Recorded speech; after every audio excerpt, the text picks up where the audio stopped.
Welcome to Novus, a fantasy world full of epic characters and creatures.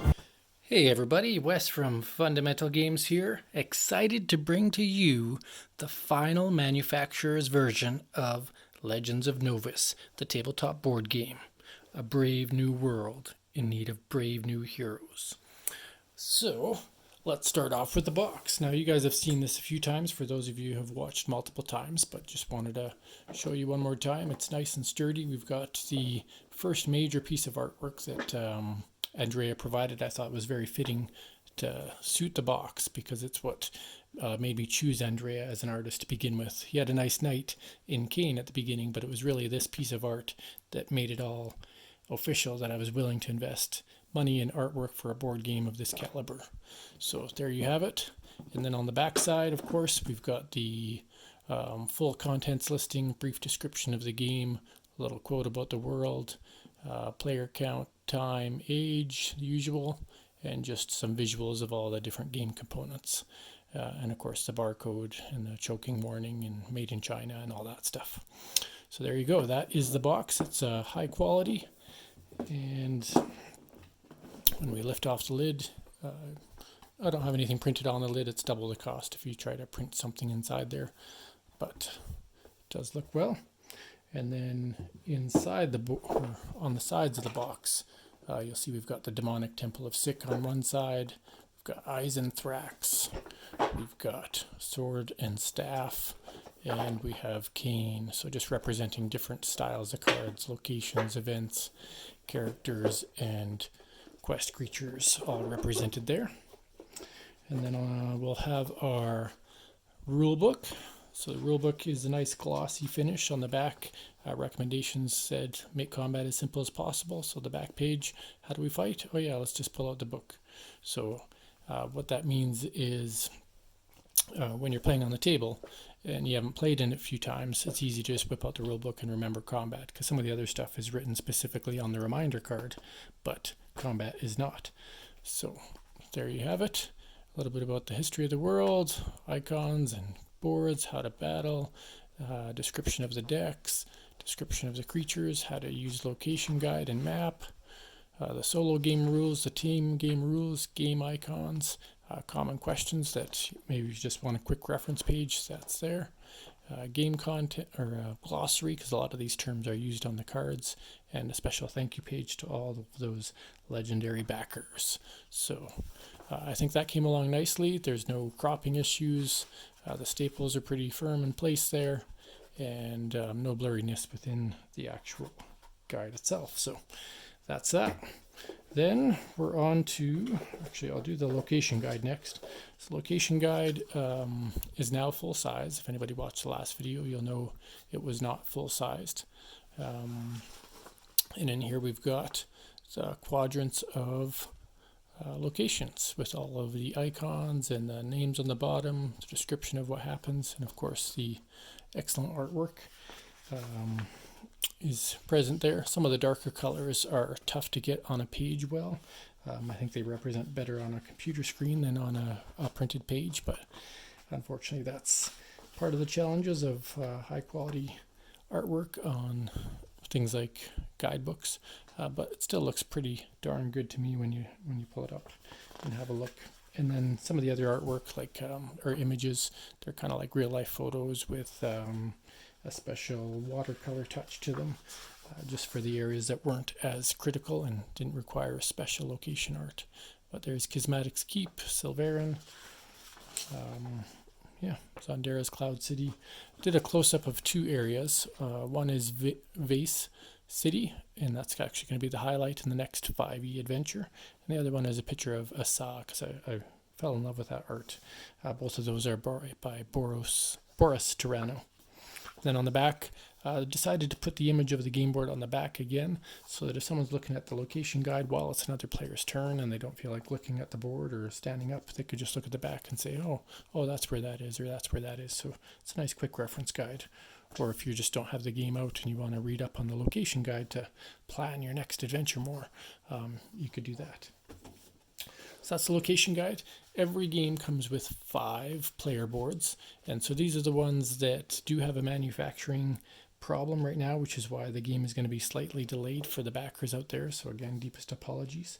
But these boards, let me put them right side up, come in 5 different colors. The colors are just a kind of a faded color, so they don't stand out drastically. But the inside of every board is the same, and the outside of every board is the same, so it doesn't really matter what color you get when you're playing. So the boards, we decided to go with a little bit of a thinner format to reduce the weight of the game and just make it more cost effective for you, the backers.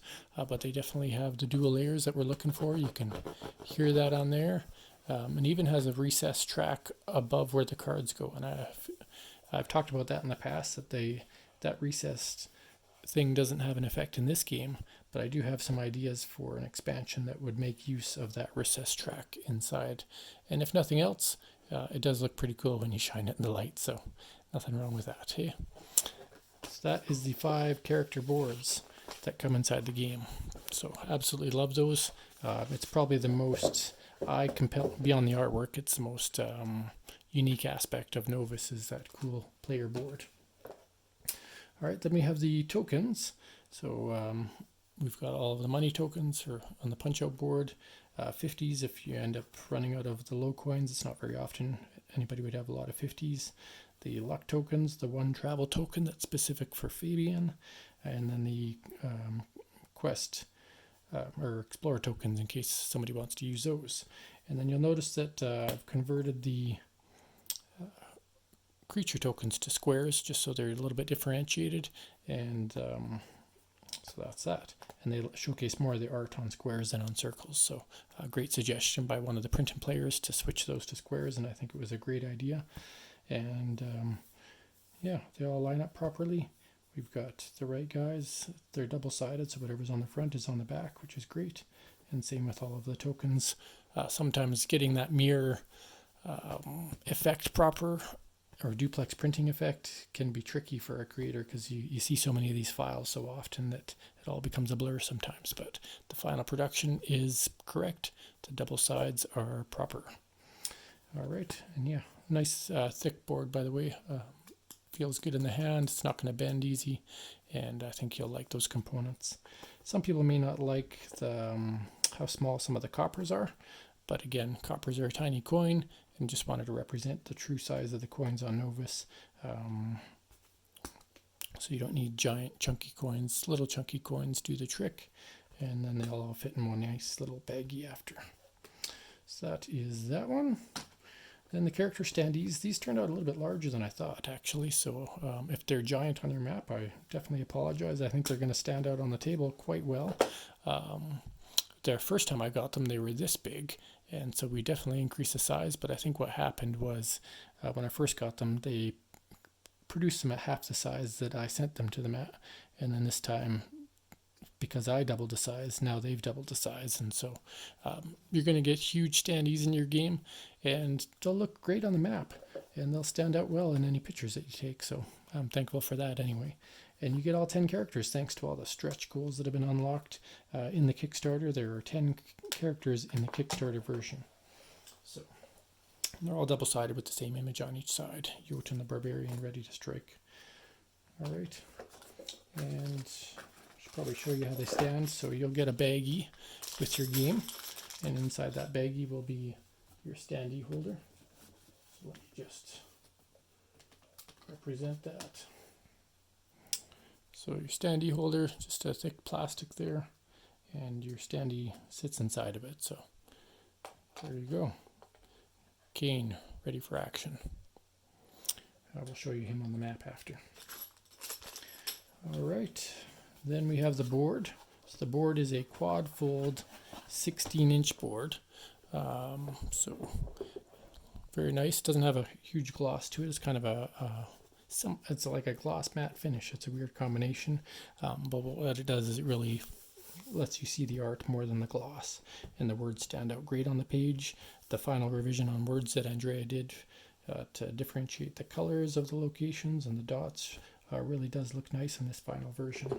So when you put your character on the board, they are pretty big, and if you have multiple characters in a location, I think that's where things may get a little bit tricky. but if you made the board any bigger, you'd have way too much table presence. So there was kind of a tough back and forth there to decide how best to do it. So if you end up with 5 players in Vase City, there may be some memorization, or you might have to have a little note taker until you guys, as players, start to split up around the world. But it'll still look good. Right. That's the quad fold board, and that fits nicely in the game box there. All right, what can I show you next? I'll show you the solo dial before we get into the cards. Solo dial, mine came not assembled, so inside the standee bag, and I think maybe this has something to do with how they segment their products in their warehouse, or how their assembly line, or however they do it. But it's pretty easy to assemble. You just take the discs, and the inside disc is double-sided, so you just slap one on the other. Doesn't really matter what number you start on, as long as you're because they're going to spin around anyway. So we'll pop that in there, pop this in here, and they should snap together if all goes well, if I do the right pieces together.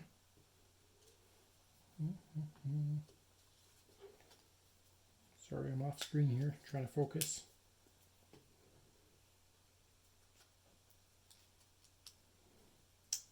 Alright. So yeah, they snap together like that, and it'll spin around. Now I'm going to talk to the manufacturer just to see, since they haven't put together the final boxes, to see if that's the final piece, because that seems a little bit off. So we will look into that, because that's not how my prototype was sent. Always things happen here. All right, get into the dice. So just came with 2 D10s. I didn't decide to go with 5, because really, even with 5 players, you only need 2 D10s. And I'm sure many of you gamers out there have an excess of those sitting around. And then the one thing that some backers were worried about was the change from etched to heat transfer. So if you take a look at this heat transfer dice, the icons stand out pretty clearly there, and the danger of them scratching off, I think, was a concern. It's not a sticker. This is really imprinted directly onto the die. So to get that off would take probably a significant number of plays. So hopefully you like that. I think it'll work well. All right, a couple baggies there. I've got the bag of cubes. They're just your standard cubes, nothing exciting there, but it will serve its purpose. The character tiles, or quest creature tiles, I really like how these turned out. So you can see that they are, if you look at a standard poker card, they are significantly bigger, right? And you've got nice colors, so it really made the quest creature art stand out, and that's some of the best art in the game. So I was glad to see that those came out so well. You get to see them in all their glory, and they really do show that they're a bigger threat than anything else in the game. The icons came out well, the little map images turned out well, and got the creature type on the bottom right, the creature name on the bottom left, and the abilities are all legible, which is pretty important in a game like this. So there you have it. And then on the back, each of them have a story. So just their little history in Novus, and how they affect the game. So there is that. And then there is the promo card. So the promo card was listed on the back of the box, and it's the map on one side without any words on it, in case you just wanted to see Novus as it is without being distracted by the words. And on the back side is a promotion for Die in the Dungeon. Now the logo itself may change, but these 3 creatures will be part of the Kickstarter planned for spring 2020. And my commitment is that I would not launch this until Novus was in your hands. So the more Novus got delayed, the more this game would be delayed for its Kickstarter, because I want to make sure that you get your game first. All right, the actual insert for the box, I think I showed this on Facebook the other day, but the insert is just simple cardboard, nothing too fancy, but it will allow you to separate your components.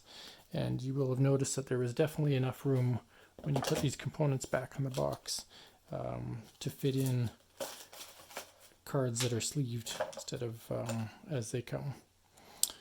All right, so now on to the big question. Were the cards going to print out okay? And so I thought I would show you how they all come packaged. So they're all going to come packaged in little plastic cellophane. And I've torn off the corners just so I could make it easy to tear for this video. And I already had these ones pre-opened just to get a quick look at them. So first off, we'll show you the heroes, the most important part of the game to slay the quest creatures. So we've got Avia and Jotun and Vin and Kane, Barrack and Morty, Chakara, Chandril, Davra, Fabian. So there you have it, all of those player cards. And what I did is on the back side of these, we've got their stories, but also what their basic class is, because even though they have an icon there, that could be confusing if there's multiple thieves or multiple wizard classes. So you can see Fabian is a basic class wizard, Davra is a basic class sorcerer. So just to avoid any confusion as to what these players' basic classes are. And then their kind of their little backstory, which has no effect on the game, but can be fun to immerse yourself in the world. So that is character cards. Next up is the sidekicks or allies. So animal allies, there's only one griffin ally in the game, and that's if you become the spiritual saint. She gets a griffin. And then there's only 6 animal allies. So I put 3 bears and 3 wolves. If for some reason there ended up being more than this many animal allies in play at one given time, which is very, very, very unlikely, then somebody could substitute a proxy of some kind. But that's those, and I went with the full art version of these because I was able to make it work and spread the additional art around the edges. So they look pretty cool. And Andrea and Nikula made those 2 pieces. All right, then we get into the encounter cards. Now here's where some of you may be surprised by the black border.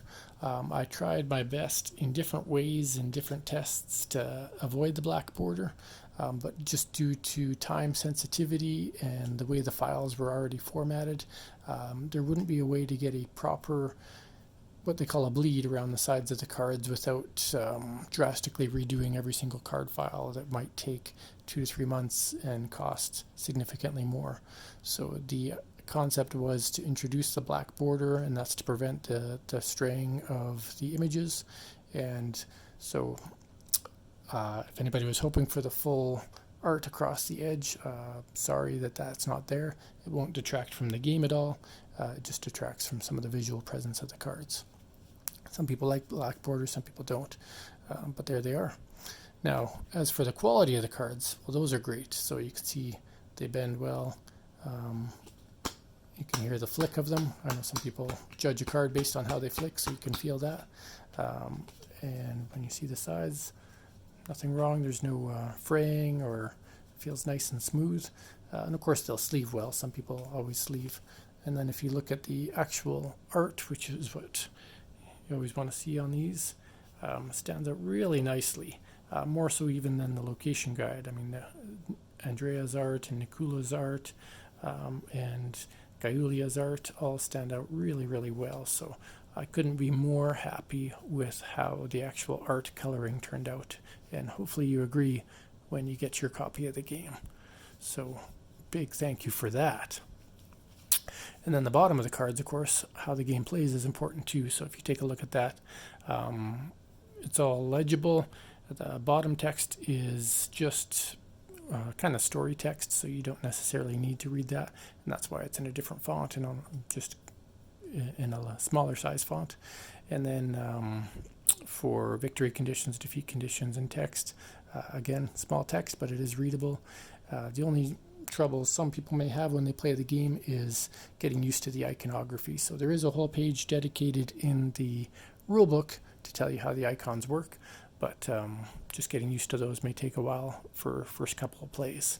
I mean, combat happens all the time, and the action die happens all the time, so people will get used to those, but maybe things like the adventure icon or the escape icon might take more getting used to.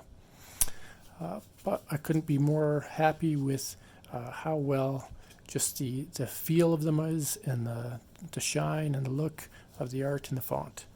So that's one deck. That's the encounter deck. And if you see an encounter card with a giant symbol, there's only one of those. That's the Reptosaur, and that's kind of a special creature in the game.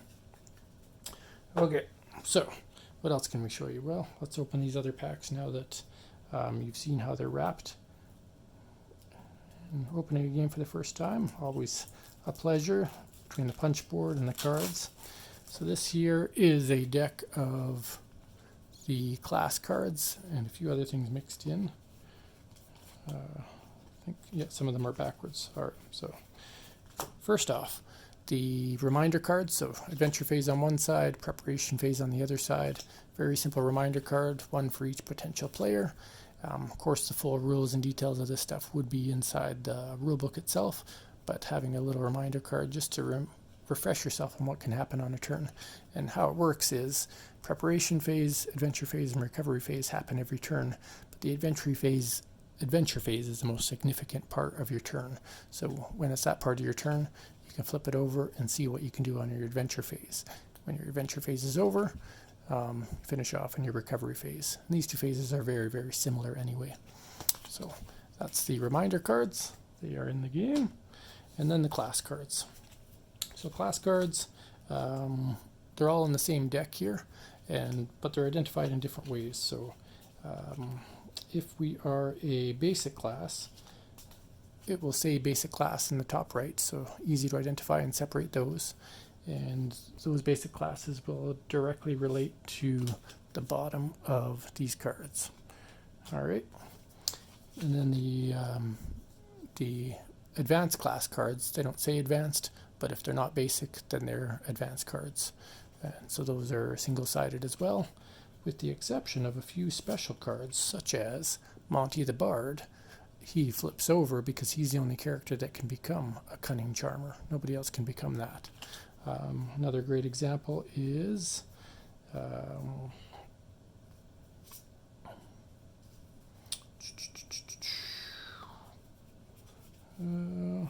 where do we have it? The Barbarian. It's another good example. The Barbarian, flip it over, becomes the Zealot. So that's that. All right, next up we'll show you the big ol' reward deck I have here. So the reward deck is the equipment in the game, and there's money cards in here as well. That's why it's called reward and not equipment. So again, you can see nice clean sides to these cards, a nice glossy finish. The backings are full bleed edge to edge, so no black borders on the back. We were able to make that work at least, but the front does have that black edge around it. And like I said, some people like that, some people don't, but that's how we ended up in this scheme. And so when you look at these, the artwork's a little bit smaller on these, and that was intentional because you only need so much space to feature an actual item as opposed to a creature or a character. And we've got the banner on the right hand side, and those banners are a key part of the game that relates to the character boards, where you can place it and what class can place them. The art looks just as good as the encounter cards, so absolutely thrilled with the production quality of the printing. So great job by eStar Games. And then the text here and the icons came out quite clear. The text, again, getting used to the iconography will take you a while, but otherwise it's going to be fun. It's going to be awesome. Love it. A card with a giant circle on the back. The only card that has the giant circle on the back doesn't. Potential error in the game. Nope. So tough part about the Krager shield is this one doesn't belong in the deck, so I will have to put that notice on the Kickstarter page as well. So unfortunately this was supposed to have a giant circle on the back and doesn't, and if you've seen the other updates, this is already produced, so they're not going to go back and produce that one specific card. But the card still functions the same, you just don't have the identifier on the back, because this is only gained if you defeat the Krager Beast. But I'm going off on a tangent, so there you have it. Okay, and then the final deck is the Adventure deck. So the Adventure deck is a a chance to get special quests that a character can go on, get additional treasure cards, and surprise effects. So these ones don't really have art on them, except for the quest cards will have art. So if you're going to go to Exire, the quest for evil, the quest for death, etc., so those ones have art. Otherwise, it's big icons. And those came out pretty clear. Text is legible. Even the flavor text is legible. Icons are legible. So yeah, I'm liking those. So there you go. That is a full unboxing of the Legends of Novus final mass manufacturing copy. The only significant concern that I see in this live unboxing or unpackaging of cards would be, maybe just that Krager Beast card. And then the other thing I have a bit of concern about is how the solo dial works. So I will make sure I reach out to E-Star and see if there's any chance of getting that remedied, considering they haven't made the copies yet thanks to the player boards. We still have time to fix that. Okay, if you have any questions at all about the board game, please by all means mention it on the Kickstarter page in the comments, or on the comments on this next update, or on the YouTube video, or by direct email to fundamentalgames@icloud.com. No matter how you reach me, I will do everything in my power to answer your questions and give you an honest answer. Appreciate all the support for Fundamental Games and all of our exciting endeavors. We're deep into the development of Die in the Dungeon actually now, and you can see that again, promo image right there. Lots going on with that soon, but never to the detriment of this game. So thank you very much.